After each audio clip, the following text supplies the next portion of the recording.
ating first episode sa Graduating Diaries. So, ngayon na nga, i-share ko sa inyo kung ano nga ba ang laman ng aking bag. So, ito na siya. Ito ay galing sa Kosei. So, navy blue yung color niya. Dapat black, pero wala lang black. Gusto ko sana din pink kasi gusto ko mag-change character kasi gusto ko maging kikay-kikay. Pero parang sabi ko, hindi talaga ako yun. So, ayun, navy blue, why not? Kasi nga, favorite ko na naman yung blue. So, ayun, ginawa ko na. Tadang! Tadang! So, ito. So, mag-start tayo sa pinaka-first na pocket.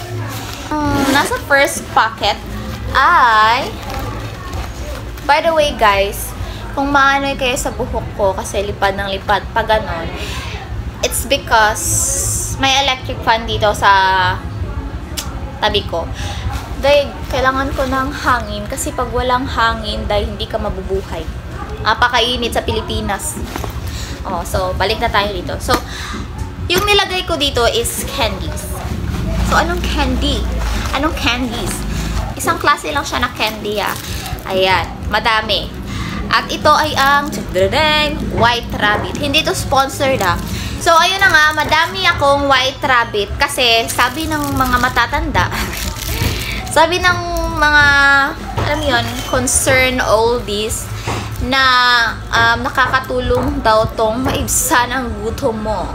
Kasi guys, meron akong straight yung klase namin. Meron akong klase na 10:30 to 12, tas 12 to 1:30. So, parang talagang grabe talaga ang hyper mo.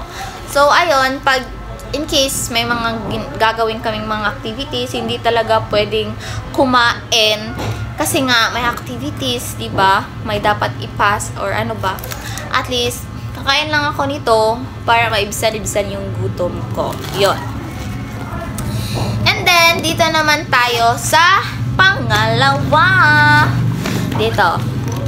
So, ang laman dito ay ang pagkabukas mo. Actually, malaki din siya dito. Pero yung nilalagay ko, dalawa lang. Una ay ang ito, biscuit. Kasi 7:30 din natatapos yung klase namin. 7:30 PM. Tsaka, grabe talaga yung ano mo, yung hyper mo pag di ka kumain, pag di mo prioritize, pag di mo iisipin yung sarili mo na kumain. So, ayun. At least may baon ako, diba? Yan. And then, meron din ako ditong pouch. So, dito ko nilalagay yung mga kaartihan ko sa buhay. So, una, itong medicine kit na wala pang laman.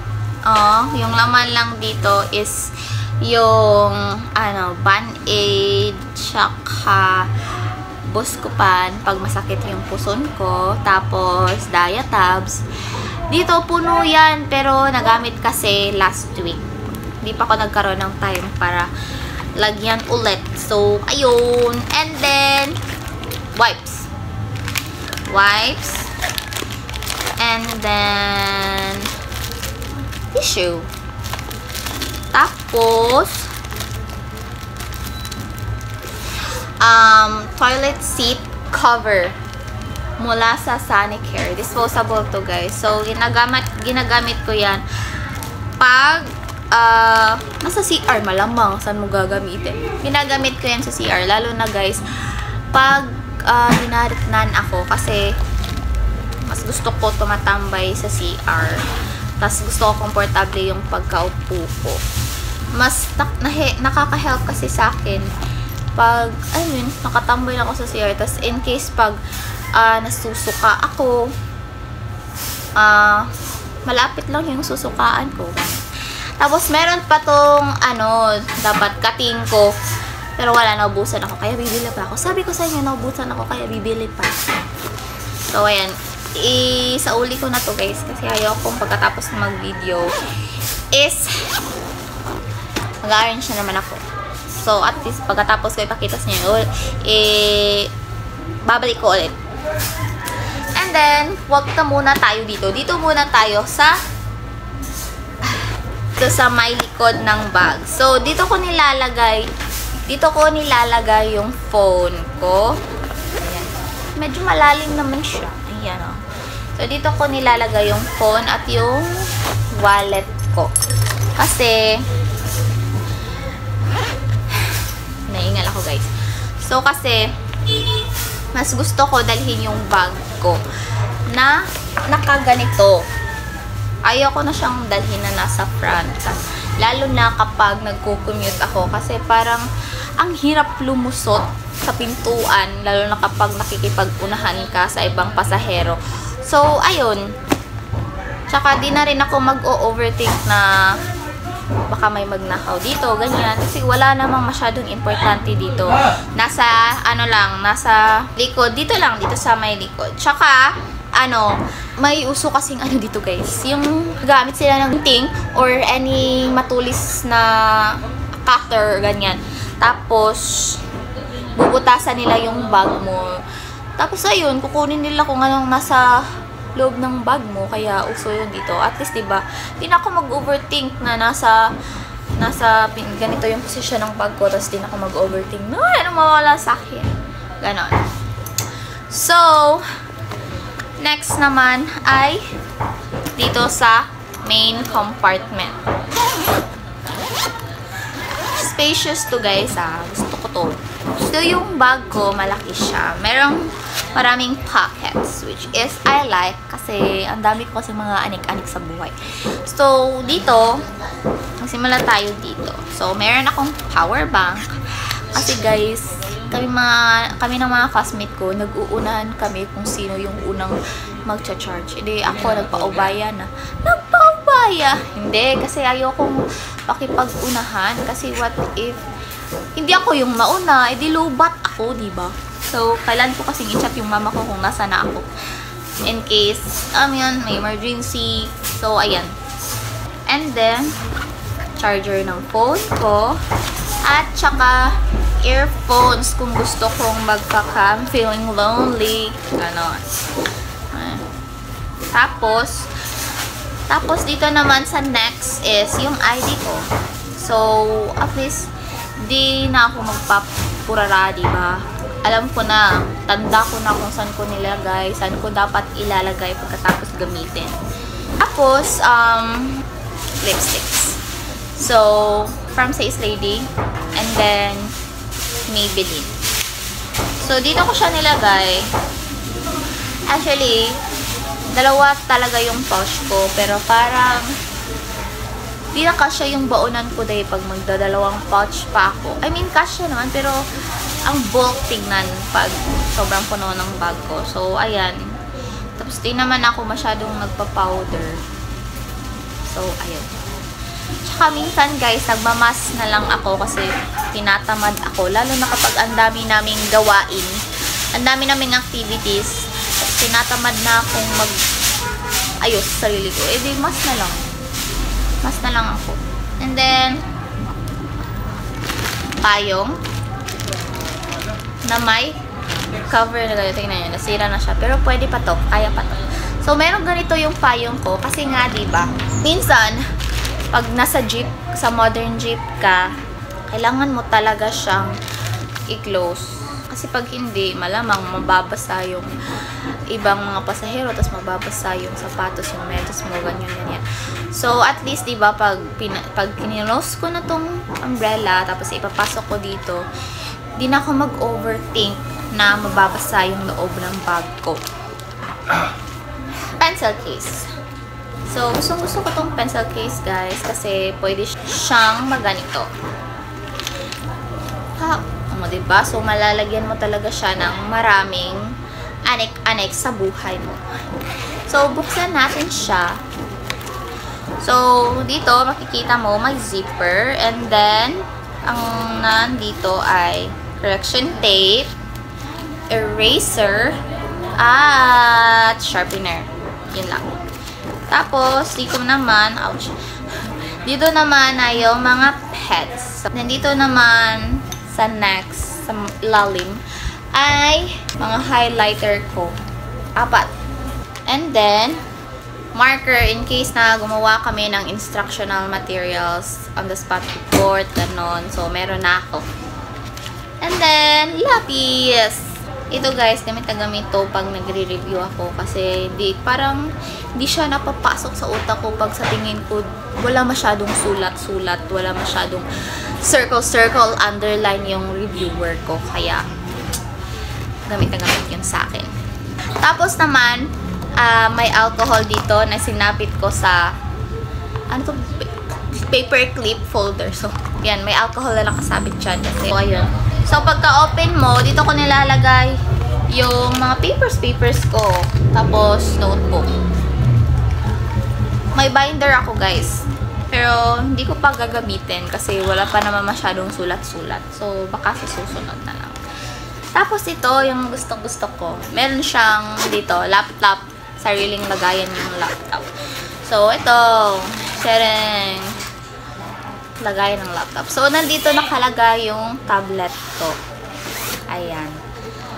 So, gagawa na lang ako ng ibang video tungkol sa tablet ko. Okay? So, guys, yun na lahat ng laman ng bag ko. Actually, guys, ito kung college student ka, based sa experience ko, di naman masyadong madami yung requirements ng teacher. Di kagaya nung elementary at high school na may listahan talaga sila ng mga dapat bilhin mo kasi required, kasi nga requirements, diba? So, dito kasi, depende lang yun sa'yo kung gusto mo mag-notebook at minsan, depende na rin sa proof nyo kung gusto niya kayong mag-notebook. Kasi, yung experience ko, parang isa lang yata yung nag-record talaga na notebook yung gamitin namin kasi gusto niya kapag nag-activity kami is dun sa notebook na yun. Para isang compilation na lang. Tapos isasubmit namin. Ganon. Ngayong 4th year ako, meron akong teacher na ganon din. So, bale, pangalawa na siya. Gusto niyang mag-notebook talaga kami. Ayaw niyang sa cellphone, ayaw niyang sa laptop, ayaw niyang sa tablet. Gusto niyang sa notebook talaga. Kasi, at least, hindi mawawala. Pag nalobat or sabihin natin walang signal, pupunta ka raw sa walang signal, at least diba. Anyways, yung mga professor mostly sa CNU provide ang mga teachers na profs ng mga link na dapat basahin, mga journal. Minsan nagpro-provide na rin sila ng mga notes na sila talaga yung gumawa, tsaka yun, ikaw na bahala mag-print. Yung mga classmate ko is sa phone lang sila. Tapos ako, minsan, usually pala, piniprint ko na lang. Kasi may printer naman ako. Tsaka, para di masakit sa mata. Tsaka guys, speaking of print. So, nagpakita ko pala sa inyo, diba, nung previous video, yung nauna dito, na may bond paper talaga ako na A4 na isang ring, 500 yun if hindi ako nagkakamali. Kasi nga, feeling ko kasi marami kaming notes ngayon, lalo na RPH, Reading Philippine History, yung buhay ni Rizal, Life and Works of Rizal, some more on history, tas meron pa kaming basta feeling ko ang dami naming readings ngayong 4th year namin. So, ayun pala is study group namin. So, dalawa yung section ng BSED major in Filipino. So, ngayong yung mga Filipino BSED 4A, sila yung nauna na mag-intern. And then, kami, BSED POB, 4B, kami yung study groups. Pinag-aaralan na namin yung mga subject na natitira sa amin para sa next sem is focus na kami sa pag-i-intern namin. So, yung first sem namin ngayong 4th year college is parang mabilisan. Kasi, yes, mabilisan. Hindi kami sasabay sa mga first, second, third years na mga students. So, kumbaga, una kaming mag-exam, mag-finals. Kasi, i-ready na namin yung mga requirements for interns para di hassle. Kasi next year na yung pining namin, maaga kaming magre-report for the next sem. So, ayun lang. So, hope you enjoy this video. So, yeah, kung naghahanap ka ng sign, kung ano ba, hihintayin ko ba yung requirements ng professors or gawa-gawa ka lang dyan ng, I think maghintay ka na lang kasi ganun din ako eh. Tsaka sayang sa pera be kung maggagawa-gawa ka ng requirements mo na hindi mo naman gagamitin yung binili mo. Kung wala kang printer, diba, mag-save ka na lang kasi bili mo ng printer kasi sobrang useful talaga ng printer ngayong college. So, ayan lang. See you sa next episode ng ating graduating diaries.